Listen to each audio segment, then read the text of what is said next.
All right, Jared, over to you. Okay. Hello, everybody. I feel like our community is sort of like dwindles by one or two every week. We're a solid nine. That's great. Nice to see everybody. It is, I don't know about over by you, but it is officially summer here in the Holy Land. Hot. Very, very hot. So much for spring. That lasted about a week. Anyways, um, it's uh, it's always a pleasure to join you all. Although I will say that this was a difficult choice this evening. I'm sure you're all well aware that the Eurovision Song Contest has begun. I know a lot of Americans are not quite as obsessed, but I can guarantee you that every Israeli and more are glued to their television sets at the moment. I had to tear myself away. You're all just lucky that Israel's performance is on Thursday night, not on tonight. Otherwise, I would have just had to cancel the session because that just would not work. Um, so as soon as this is over, I'm going to rush back to the remainder of Eurovision to see who makes it to the final on Saturday night. If you have never witnessed the cultural phenomenon that is Eurovision, I highly recommend it. Although, if I'm not mistaken, I think the production of it is actually blocked in America for some reason because probably you're not a part of Europe, so you have to use like a VPN to be able to watch it. Anyways, I should also just say because about two and a half hours ago, I was teaching a different class for a different community, and in the middle of the class, the air raid siren went off, and I had to literally bolt down to the bomb shelter. So I don't expect that to happen again.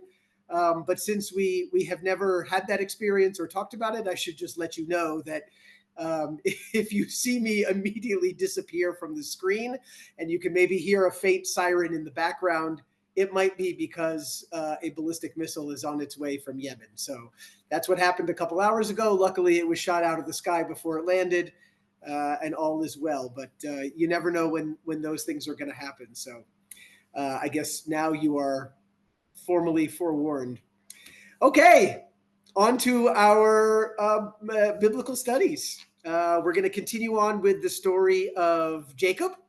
Um, we've kind of jumped around a little bit in order to focus on some of the thematic elements of the story, and now we're kind of just going to go along with the flow. This kind of chunk of text, which covers almost 3 full chapters in Genesis, is quite long. It actually seems almost too long for the story. There's once again some repetition, a lot of details that perhaps sometimes seem maybe a little unnecessary. And I know a lot of folks, certainly in the Jewish world, often struggle to derive kind of deeper meaning from some of the elements in this passage. I'm going to really focus on one main element, but it kind of touches on a number of different things. So as you were reading, it's quite possible that you were kind of being pulled in by a particular part of this story that I may not address. So I apologize. But this was the one thing that I felt was sort of interesting and maybe relevant. So I'll go ahead and share my screen and we'll get started.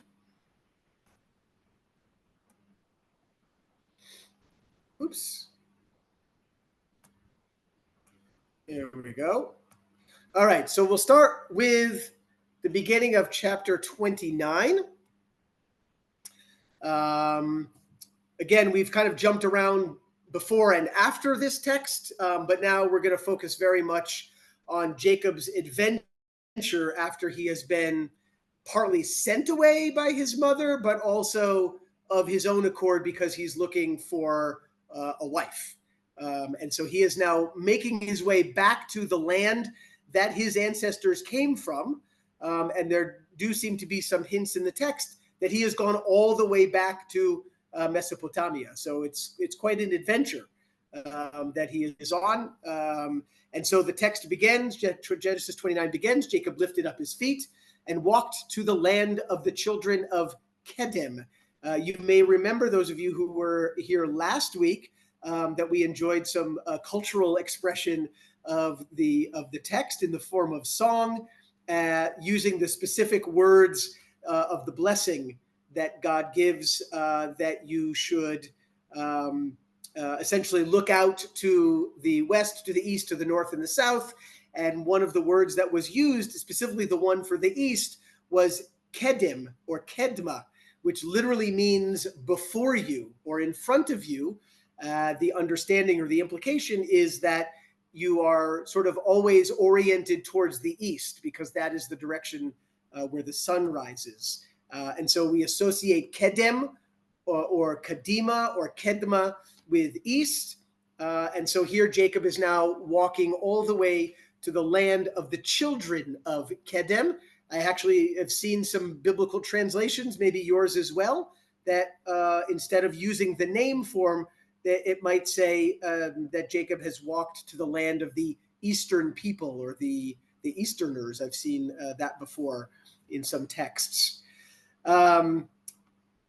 Presumably it took him a while to get there, but eventually he arrives, and there he spotted a well in the field. And behold, there were 3 flocks of sheep lying around it, for the flocks were watered from that well. The stone on the mouth of the well was large. When all the flocks were gathered there, the stone would be rolled from the mouth of the well, and the sheep would be watered. And then the stone would be put back in its place on the mouth of the well. So we have a nice little introduction to sort of the world of Mesopotamia, not so different necessarily than the world of Canaan in the form of kind of the critical element of water. And so Jacob encounters a scene that he is probably quite familiar with, although the introduction to this text is a little bit odd, in that up until this point, it seems like Jacob is just hanging out with a bunch of sheep, which makes the next part of the verse a little interesting, because it says, Jacob said to them, "My brothers, where are you from?" So it's a bit of an odd scene, because up until this point, it's just Jacob and the sheep, and one might wonder, who is he talking to? And so in a bizarre way, you can sort of imagine the next part of the verse where they respond, "We are from Haran," because it's a bunch of sheep just having a conversation with Jacob, because there are no other humans yet, or certainly we haven't encountered them.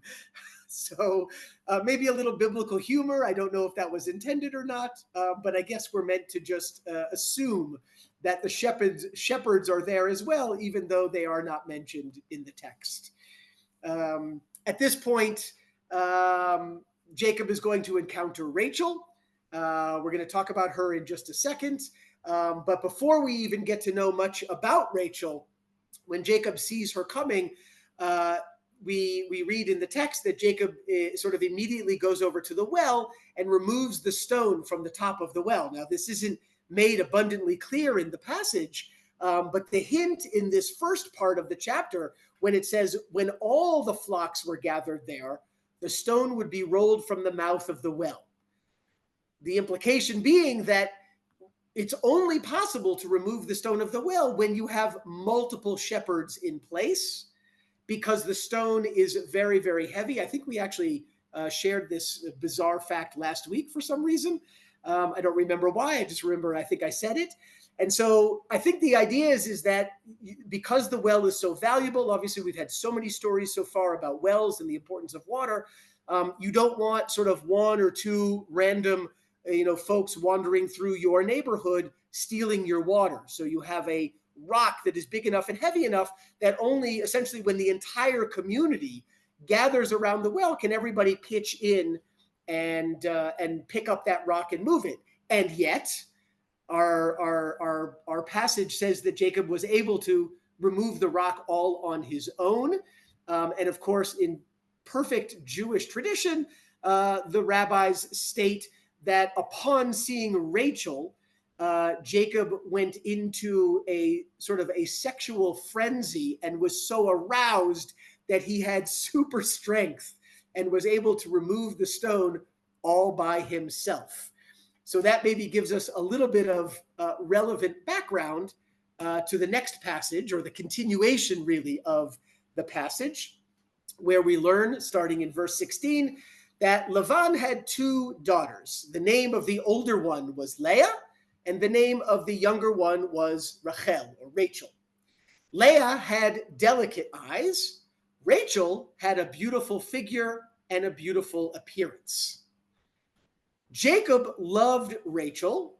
This came out of nowhere, but again, we have a little bit of that background with Jacob. We now understand was already aroused and interested.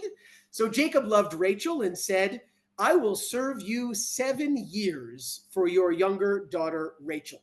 He says that to Lavan, of course. Jacob served 7 years for Rachel, and they seemed to him but a few days because of his love for her. Jacob said to Lavan, "Give me my wife, for my time is fulfilled, and I will come to her." This, of course, is the traditional biblical phrasing for having sexual relations, right? The Hebrew word is the same as the verb to come.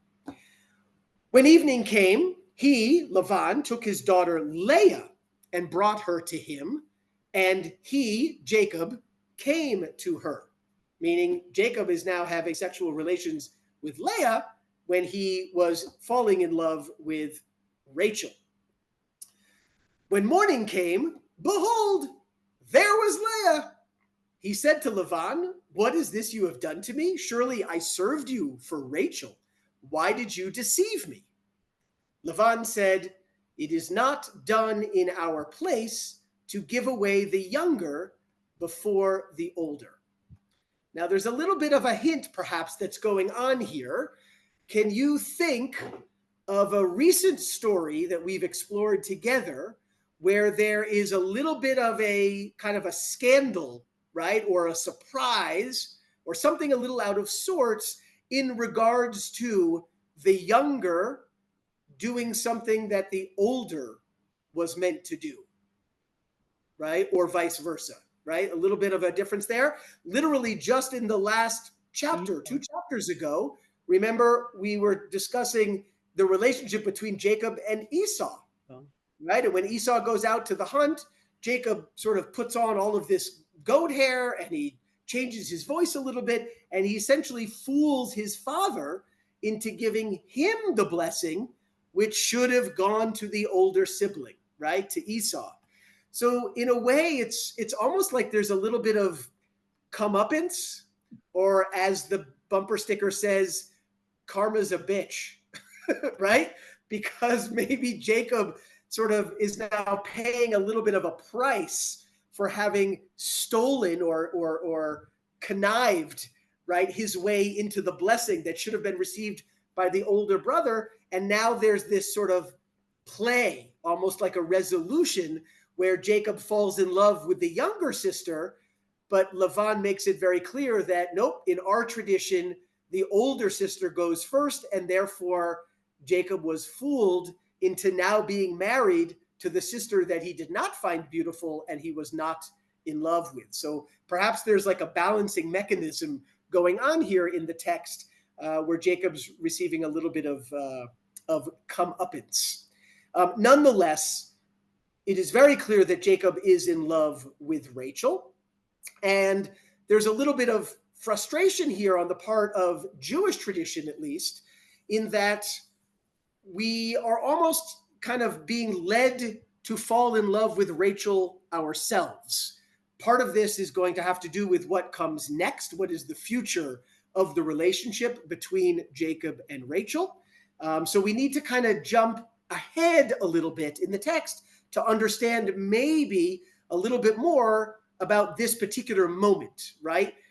One of the reasons why the rabbinical tradition is even perhaps asking a question about the reader's feelings about Rachel as opposed to Leah is because of this particular verse, right? Where it says, when morning came, behold, there was Leah. So, as you might do when you're reading that verse, the rabbinical tradition sort of prods the question, how did Jacob not realize all night long that he was sleeping with the wrong woman? I mean, presumably you can tell there's got to be a difference there. I mean, hopefully he was at least looking at her while they were doing their thing. So why is it that the biblical text seems to indicate that Jacob only realizes that he has spent his entire wedding night with the wrong woman after waking up in the morning? So that sort of is what prods the greater conversation about essentially what do we know about Rachel? How are we meant to feel about Rachel? How is this narrative kind of really going to congeal around Rachel more so than Leah? And how might we use that to then go back to this passage and explain that little dilemma? So in order to do this, we're going to jump ahead a little bit and then come back. So just remember that we're trying to figure out why it took Jacob so long to recognize that he spent the night with Leah and not with Rachel. So here, moving on in the passage a little bit later, in Genesis 29, this is the passage that gets very, very long because of the sort of the continued relationship with Leah and Rachel and then the handmaidens, but we'll just take it one step at a time. So Laban says to Jacob, fulfill a week with this one, meaning Leah, and we will give you that one too, meaning Rachel. In return for the service, you shall give me for another 7 years. And Jacob did so. He fulfilled the week with the one, Leah, and then he, Laban, gave him his daughter Rachel as a wife. So before we move on to the kind of the crux of the issue that I wanted to share, I just thought it would be interesting to mention that this, if you haven't been paying attention so far, is the first wedding ceremony that we celebrate in the biblical tradition. We have other partnerships. We have lots of information about relationships and sexual relations and offspring, right? All of those things. But in terms of wedding ceremonies, this seems to be the first one, given that the verse says, fulfill a week with this one, meaning there is kind of a sacred moment where two people come together. They've already celebrated the union, but apparently, according to the biblical tradition, there's like a week that one sort of acknowledges that you're in that process of becoming a couple. And only at the end of the week would it be possible to then move on with your life. In this case, to then celebrate another union with Rachel. So I just thought I'd share. Don't know how many experiences you have all had with Jewish wedding celebrations, but in the tradition, you see this stunningly beautiful couple under the chuppah here in Jerusalem. You might recognize the guy on the right, although it was 30 years ago, so it's been a while. So according to, so this was my wedding with Elisa in Jerusalem almost 30 years ago, and the tradition is that after the wedding ceremony, obviously you have a party, you celebrate, there's food, but specifically because of this passage in Genesis 29, you then celebrate a full week of wedding bliss and community enjoyment until you move on with your life. And the Jewish tradition is that every night of that week following your wedding, someone in the community, usually a family member or a friend or someone who knows you, will host a great meal with lots of, drinking and merriment and all kinds of celebrations. So every night for a week, you celebrate the wedding, specifically because of what happened here with Jacob and Leah. So just thought that would be a sort of a fun fact for you to know. Back to our text. And continuing on after the three dots, Jacob came to Rachel as well. Right now he celebrates his second union and has sexual relations with Rachel. And he loved Rachel more than Leah. And he served him, Laban, for another 7 years. And God saw that Leah was hated and opened her womb, but Rachel was barren. Mhm. So this is a little bit interesting because, again, we clearly are informed that Jacob is much more passionate about Rachel. He only wants to be with Rachel. He got fooled into being with Leah. And we presume that the point of Jacob wanting to have a wife and engage in this union is, of course, to have offspring, right? That seems to be the pattern all along. It's all about the next generation to pass on the blessing, the property, the narrative. And yet there's sort of a reversal of fortune here where Leah has her womb opened by God and Rachel is barren. So the offspring that are going to come from Jacob, and again, we sort of have to read into the text this emphasis being placed on the first offspring, right? Who is going to be the elder to receive the blessing and the property and whatever comes along with that position? It is clearly not going to come from Rachel. And so it's almost like there's this unexpected reversal that is happening here. And as we continue reading through the end of Genesis 29 and most of Genesis 30, we basically just go through all of the children that Jacob will have at first with Leah. So here I have it listed here for a little abbreviated the text so we don't have to go through the whole thing. But at first, Leah has 4 boys, Reuven, Shimon, Levi, and Yehudah. And then Bilhah, the handmaiden, is given to Jacob, and she bears Dan and Naphtali. And then the other handmaiden, Zilpah, is given to Jacob, and she bears Gad and Asher.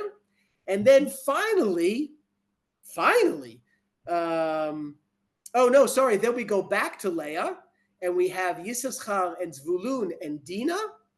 And then Rachel finally has a child and gives birth to Joseph. So why is this all kind of relevant or important? By the way, if you're counting, yes, we are missing one of the children of Israel, because he doesn't come along until a couple of chapters later, and that's Binyamin or Benjamin.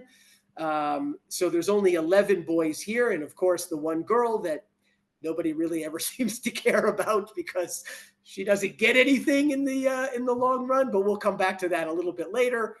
The point is that as we can see here, there's a lot that happens in terms of the family growth before Rachel is allowed to give birth. But looking at the names of the children that are born to Leah and Rachel and the 2 handmaidens, there's one that clearly is going to stand out, right? Meaning we know that the next major passage, the next major kind of generational story in the evolution of the Israelites and the biblical narrative is Joseph, right? He's the one who kind of becomes the superstar and gets a Broadway show and all the good songs, right? Joseph becomes the star of the story, probably, or at least if we're going to sort of analyze this as literature, because Rachel is the beloved spouse. So if this is all the case, right, why is it, going back to the earlier story, right, why is it that Rachel seems in a way to sort of be punished? And why is it that Jacob perhaps doesn't recognize that he's not with his beloved one on that first wedding evening? So here's where, as we have explored together many times, the sort of creativity of the rabbinic tradition steps in and tries to maybe fill in some of those blanks. So we're so in love, or we're meant to be so fond of Rachel as the mother of the favorite son, the son who is going to continue on the tradition and become the star of the show, especially as they leave the land of Canaan and head down to Egypt. So we don't want to think that there's sort of anything wrong with her, or there's anything wrong with the story, with Rachel kind of taking a back seat as far as reproduction goes.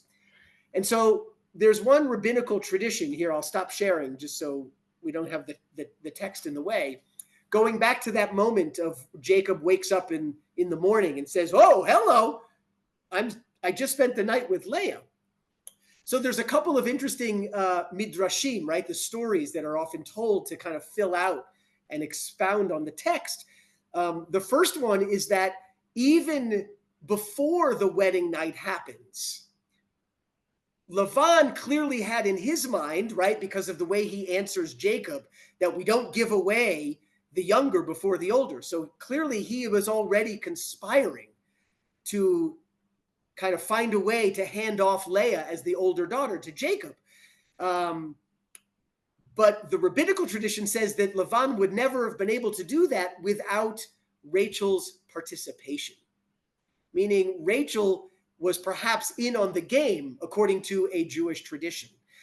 The way they explain it is a little bit sort of imaginative, but essentially there's one midrash that says that Rachel knew that this was the way of the world, that her older sister needed to be married off first. And she knew that her father, who was a sly guy, might try to fool Jacob into marrying Leah, even though it was obvious that Jacob loved Rachel. And so Rachel went to Jacob and let him know that her father was a bit of a conspirator. And she said to Jacob, let's have some secret sign language so that if my father tries to fool you, I will be able to give you a sign so that you'll know whether or not it's me, right, in the wedding ceremony. And so then the wedding moment comes. Again, just bear with me. This is like the midrashic tradition.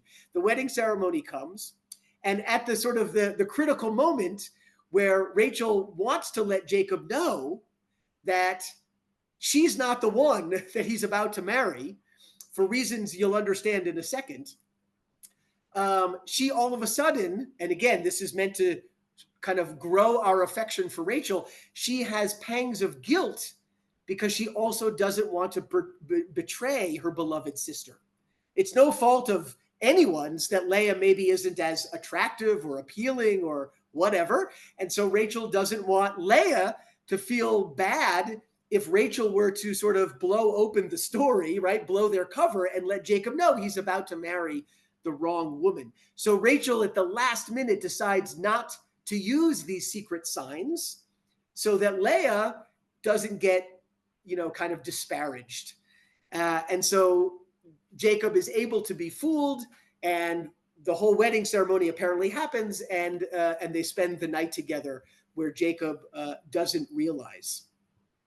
The tradition then continues to say, well, wait a second. Okay, it's one thing maybe during the wedding with all of the getup and, whatever the outfits might have been, that you didn't sort of notice that you're marrying the wrong woman. But when you're in bed together and spending the night together, how did that happen?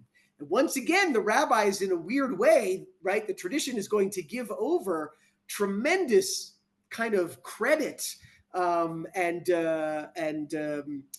sort of like quality of character to Rachel by saying that all through the night, Rachel was hiding under the bed where Jacob and Leah were getting it on. And every time Leah was meant to say something or, I don't know, offer an utterance of some form, Rachel was the one who was making all of the noises and the small talk under the bed, once again, so that Leah didn't suffer the fact that it wasn't her fault. It was Lavan's, plan all along. And so in her devotion for family and her love for her sister, Rachel spent that night under the bed, making Jacob think that it was her the whole time, when it obviously was Leah. So it's a very weird and maybe, obviously, I think these rabbis were maybe a little starved for sexual attention. They kind of come up with these stories all the time. It's amazing how much sex there is in the Talmud. But anyways, the point is that I think the tradition is essentially trying to instill in us, right, given the mystery of the passage and how things play out, that we're meant to still find our affection with Rachel and understand that she is kind of the highest quality of character and the most devoted in every possible way, both to her soon-to-be husband, but also understanding the tradition of her society, respecting her father, loving her sister, right? All of these components kind of coming together. And so that because of the way the story plays out, when Rachel finally bears a child, right? Because she is sort of assisting in a process that is working against her this whole time, right? Favoring Leah as in the tradition. So when Rachel finally has a child, she gives birth to Joseph. And as that narrative will continue, and we'll get there in a number of chapters, we will be able to sort of lift up the Rachel story because, of course, Joseph becomes the star of the show. So in the end, it all kind of comes together, and that helps explain this odd element where, we have this bizarre moment of Jacob spending the night with Leah and not really understanding. And so that is at least one way that the Jewish tradition kind of grapples with that dilemma and is able to kind of bring us back to Rachel, even though she sort of almost seems like she's getting sidelined, both in the terms of the wedding and also in terms of the offspring element, right? The blessing that's going to be passed on to the next generation. One last element that I'll just share that kind of comes out of this reading, these chapters, once again in the form of a Jewish tradition that is maintained until today. Again, I don't know if you've been to a traditional Jewish wedding, but there is another element that is directly connected to this story, and it's called, it goes by its Yiddish term, which is the bedekin. And the bedekin is a part of the ceremony that is in between the engagement, which according to the Jewish tradition is when the two partners kind of declare their intention and sign the official wedding document, which is called the ketubah, right? Or the written document. Literally, that's what it means. And then there's sort of a break. And then you have kind of the, walking down the aisle sort of thing to the chuppah, the traditional covering over the bride and the groom, and the ceremony happens. So in between those two sections, there is a moment called the bedekin, which literally in Yiddish means the covering. And what traditionally happens is the groom will go up to the bride, examine the bride to make sure she's the right one, and then pull a veil over the bride's face, right? That's the act of covering, or the bedekin. And the idea is that we are meant, in a sort of a crass way, we're meant to check that we're actually getting the right one in the wedding ceremony. But the more meaningful interpretation is that this is such a sacred moment, right? As we understand through our biblical tradition of ensuring the future of our people and our story, that we really want to be able to see, we want to recognize the love that we feel and our desire to become part of this union. And that is kind of that moment, right? Where we're actively checking, this is my beloved, right? This is the person that I am now going to marry and start the new generation with. And that Jewish tradition that is still observed today is drawn from this story of Jacob being fooled, perhaps because it's on him that he didn't check, he didn't make sure, he didn't sort of verify that he was about to marry and spend the night with the woman that he so loved. So I'll wrap it up there for now. At least I'd love to hear your thoughts. Jay, feel free to jump in or add something. I know, again, there were lots of elements of this story with Jacob and Leah and Rachel, and then all the kids and the naming elements that we didn't necessarily get to, but I'm happy to chat about other things if you feel so compelled. Thank you, Jared. I'm just so amazed, right, about the things that the rabbis end up consumed by. I love this story. I love like the humor at the beginning, like, it's like he's poking fun at the fact that they're all just sitting around with their sheep, very, very lazy, and then he proves his virility by single-handedly rolling, rolling the stone away. And that the trickster, right, the one who tricked under cover of night, or not under cover of night, the blindness, his father's darkness, gets his comeuppance. He's put in exactly, he is tricked, by Laban. I'll be curious, Jared, I'm sure other people have questions, but when we get to how, the big picture, right, the big story is that, both women try to make sure that, they're the mom resorting to both surrogacy, but also the mandrake, which presumably is what, something that helps. Well, I see Conrad, he's nodding. He seems to be knows something about this. Go on, Conrad. It's meant to represent an aphrodisiac, isn't it? I think that's certainly what the Jewish tradition says. The whole mandrake episode. I thought it was also sort of, because the mandrake root looks like a person, and I thought it was supposed to make a noise when you yank it out of the soil. I thought maybe it represented birth. I don't know. Interesting. I like that. That's from the Harry Potter movie, that it makes a noise. Where would we be without Harry Potter? But these are the most deceitful people. There is a lot of deceit. I mean, it's going to keep happening. So, gird yourself. The deceit doesn't seem to go away almost every chapter.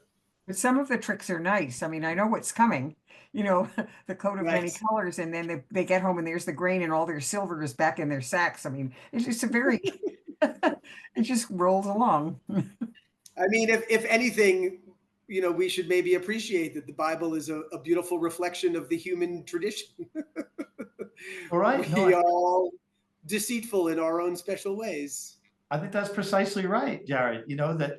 Here, as you discussed last week, it's immediately after, the incredible deception of Jacob that, God comes to him and promises God's presence and God's protection. It's showing that this is not earned. It's sheer sort of grace. And in a similar way, the kind of the big turning point in today's story comes when God remembers, Rachel. And it's not what you've tried to do. It's not all the ruses that you have concocted. It's not the mandrake. It's not the surrogacy, but somehow God remembers Rachel, and that for all that we think, we're in charge and we can make these things happen. In the end, it's somehow, in some mysterious way, it's God's doing, which of course raises its own challenges. But the big picture of the story, it's easy to get sidetracked by all the things, but I still just, the daringness of Old Testament storytelling, Hebrew storytelling is, extraordinary. Yeah. And I love that the tradition seems to try, at least, again, the Jewish tradition tries so hard to kind of, keep us focused on Rachel throughout the story by telling all of these, midrashic elements, even though it almost kind of seems like the story wants to sideline her. But we keep sort of finding these creative ways to show that, no, she's the one, with kind of the more godlike qualities. And she's always trying to do the right thing by, navigating that difficult moment of deceit. And by the way, just another random thing that I just thought of, Jay, you mentioned that, in the last week and the week prior, we were sort of talking about that great deceit that Jacob pulls, both against his brother, but also against his father. Mm-hmm. And there's another sort of Jewish tradition that says that when Jacob now moves off, back to Mesopotamia in order to reconnect with old family and find sort of a proper wife from good stock, that perhaps had it not been for the great deceit, Jacob and Esau would have been sent off by their parents to find proper wives. right? Because remember, Rebecca and Isaac both indicated that the people around them, the Canaanites, were not necessarily worthy of Israelite marriage and continuing on the tradition. And so Esau ends up going off to Ishmael's tribe, remember, to get a wife. But maybe, and this is what the Jewish tradition is perhaps positing, that maybe Esau and Jacob should have together gone to this family. And perhaps that's why there are two daughters. And so Leah, being the oldest, perhaps was meant to be joined with Esau, and then Rachel would have been with Jacob. Oh. But because Jacob pulls the great deceit, he finds himself journeying into this world all alone and having to deal with the fact that he kind of screwed up the narrative. And so this one rabbinic tradition says that's perhaps another reason why Lavan kind of snuck Leah into the picture, because he was angry that, you know, it didn't play out the way that it was supposed to. Leah should have been married off first to Esau, and because Jacob messed that up, he now had to deal with the fact that Leah also needed a partner. And so it was in a way, it was sort of like a resolution or a punishment for that too. And there's another, I won't go into it, but there's sort of an extension of that midrash, the part of the story that we've already foretold when we were dealing with Esau, when Jacob and Esau have that reunion, remember, and Jacob was fearful, and then he ends up sort of falling on Esau and crying and hugging him. So there's another midrash that brings Leah back into that picture, sort of recognizing that they're now about to encounter the man that Leah perhaps was destined to marry, but didn't, and ended up with Jacob instead, Jacob being married to Leah and Rachel. Anyways, just sort of an interesting kind of play with all the dynamics of these stories and the kind of continual deceit playing off of each other. Other thoughts, questions, comments, or other elements of this story that struck you? It's hard not to remember Margaret Atwood's The Handmaid's Tale, because she actually describes in the book, and then if you saw the film, just exactly even how they go about it. She sits on her knees and she's there, in other words, when her husband has intercourse with the handmaid. I mean, it's just taken from this. So, yeah. Yep. I have a question. Oh, go ahead. My question would be, why wasn't it simpler to explain in a patriarchal society that the father decided he basically controlled the lives of his daughters? He knew he didn't have any suitors for the older daughter, and the custom was such. Why wouldn't you put Rachel into the public process and then just get him drunk and pull her back and say, no, this is not your time. Your sister's gone. And so the intrigue is mostly man on Jacob.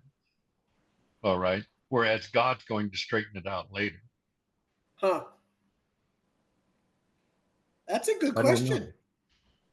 Yeah, other than concocting all of these stories, they're great. They're very entertaining, but I'm not sure that they really follow. Truth loves simplicity. So you're sort of arguing that perhaps Lavan should have just said, like, right from the outset, you're not working 7 years for Rachel. You're working 7 years for Leah, because that's the rule. Meaning, no, I right? think he let it. Mankind is such that I think he let him believe that. Yeah, it is very interesting, right? Why not? He is the elder uncle. Direct? He is the one in control. Right. Jacob has come to him. One might even argue, given some of the stories that we've looked at together, and the fact, of course, that this entire family comes from the same exact region of Mesopotamia. Yeah. Why didn't Jacob know that already? Like, why wouldn't Jacob walk into the scene? Maybe he fell in love with Rachel because, as the text says, she was, beautiful of form and beautiful of appearance. But wouldn't Jacob know his own family tradition that, the elder child kind of has to be dealt with first in all realms of life, whether it's marriage or inheritance or blessing or whatever. So it's almost a little bit shocking that maybe Jacob didn't even recognize that, Leah had to sort of be a part of the story first. I don't know. I'm not sure I have a good answer. I don't know. Well, Jacob has a certain amount of arrogance because, I mean, the trick with Esau, and he got away with it, and he thinks rules don't apply to him, and that, things are just going to fall on his feet, and he's got the blessing, so he's going to go through a charmed life, and that arrogance doesn't permit his thought process to recognize that maybe he's going to be on the receiving end of deception. Interesting. I like that. Yeah, Jacob's like he's sort of like maybe the bad boy of the narrative, and it's coming back to haunt him. Yeah, maybe there's something to that. I like that. It seems to be a thing. I mean, it's Eve's fault. It's always somebody else. As usual, it's the men that screw up every possible opportunity. That's just thousands of years later, nothing has changed. So, Jared, can you say, like, towards the end of the chapter, to what extent does Jacob end up getting his own back on Laban? I mean, he does depart with, a huge amount of wealth. It's kind of, it's a little hard to follow in the storytelling. Yeah, it is very, very complicated, and when way too many details. They should sort of just give you the crux of the story. It seems that Jacob is, in a way, sort of being deceitful again, right? He's engineering the goat sheep situation such that he comes away with a tremendous amount of wealth, even though he was somewhat honest about kind of the deal that he was making with Lavan, but then he kind of goes away and is able to massage the deal such that he comes away with great wealth. Maybe that's a form of payback for Lavan, fooling him and making him stay. I mean, Jacob got sucked into that mess for 20 years. Yeah. That's a long time to go off and find a wife. But Lavan started it with the sheep as well, right? Didn't he remove all the speckled and spotted ones? Yeah. Yep. Yeah. Right. It's, I mean, maybe it's just like forgive the phrase, but it's a penis fight. I mean, they're just like being dumb men, right? Where they're like trying to outdo each other, outdeceive each other, get the better deal, right? I mean, it sort of seems like that to a certain extent. I don't know that I have much more insight or wisdom than that. Jared, on a more important issue, what was the site where you were married? That was a pretty spectacular site. Oh, that's a pretty cool view, huh? Yeah, where was that? So that is the ridge that is still just down the street from where I live now and where we lived then, in southern Jerusalem. I'm trying to think if we were anywhere when we were together in the Holy Land. I'm not sure we were necessarily near there, but there's the old city, right, in the middle. And then there's what we call the Holy Basin around the old city. For those of you that were with me when we were walking in the Kidron Valley, or we were up on the Mount of Olives, right? All of those areas outside the walls of the old city are called the Holy Basin. And it's called the Holy Basin because the old city is surprisingly low and the ridges around it are kind of high. So the Mount of Olives, for example, is a beautiful high ridge that overlooks the old city to the east. So the ridge that you just saw in the photo where I got married is sort of the continuation of the Mount of Olives, but coming down to the south. So that was the sort of a looking north towards the old city of Jerusalem. Familiar. I thought we did visit that. Maybe we did. It's been a long enough time that I don't recall. Maybe you can tell me if we told this story. The traditional story that is told at that spot is one that we've already explored together from Genesis 22. 22, where where Abraham takes Isaac and they go wandering for 3 days to get to the place where Isaac will be bound. And so in the verse, it says, on the third day, Abraham lifted up his eyes and saw that place from afar. And so the tradition is that on that precise ridge where I got married, that's where, for the first time, when you're traveling from the south, which is where Abraham came from, you would get just to the top of the ridge and be able to see, the old city, or back then what would have been the sacred hill. And so when it says in that verse, Abraham saw the place from afar, we kind of put that moment on that ridge. And for that reason, that ridge has become very, very popular, very well known, and also a great spot to get married. Bound, so to speak. Yes, to be bound. Well said, Conrad. Well said. Is this a continuation of the ridge where we stopped and looked first upon Jerusalem when we came in? Well, so yeah, there's a set of pillars, and you could step out on a view. It was a little cloudy for us. That was on the north side. I think that's where we were. I think so too. Yeah, we came in from the north. It's the other side. Oh, we were in the north. That's right. No, so we were on the opposite side then. All right. We were on the opposite side, but it's all part of that holy basin. That's literally the one ridge.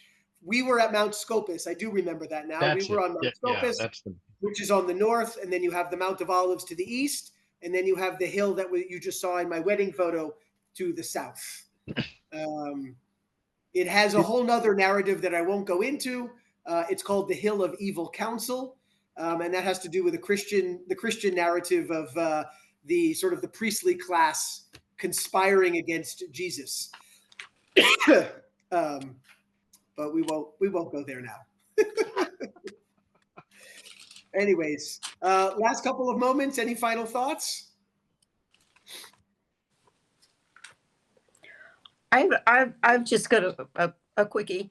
All Yeah. those children, is that the start of the 12 tribes? Yep.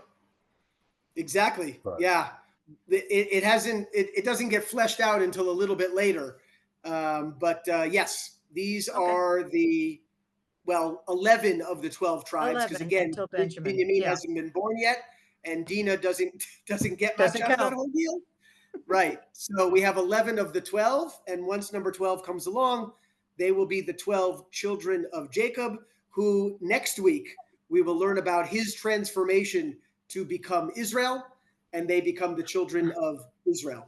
So I might as well just mention now that next week we're going to sort of skip past the rest of the details of the Jacob and Rachel and Leah story. I just don't think it's worth sort of dwelling on it too much, so we can make some progress.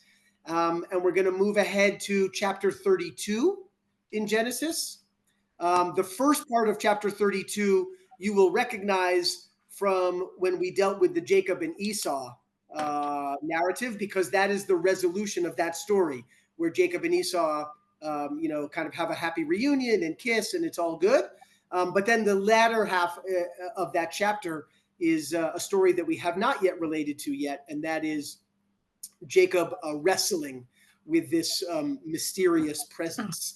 So it's a pretty short passage, but I think it's quite fascinating and certainly very relevant to the big picture of the narrative, because that is the moment that Jacob becomes Israel. So we want to take a look at that. So it'll be a quick read, but that's what we'll do next week, chapter 32. And those who were in Jordan with us, remember that so to speak, that spot. Where The Javik River. Remember this story, right? Yeah. Yeah, nice, good. Thank you for mentioning that, Jay. I totally forgot that many of you were there. And Judy, thanks for Absolutely. bringing up about the 12 tribes of Israel, who again in the Jesus movement become the 12 disciples, because here we are, 13 of us, Jared, the teacher, and us 12 followers. We're the tribes, huh? We're the tribe. I don't know how I feel about that I don't know comparison, how I Jay. feel about that. That's a lot of weight on my shoulders. Oh, absolutely. You can carry it.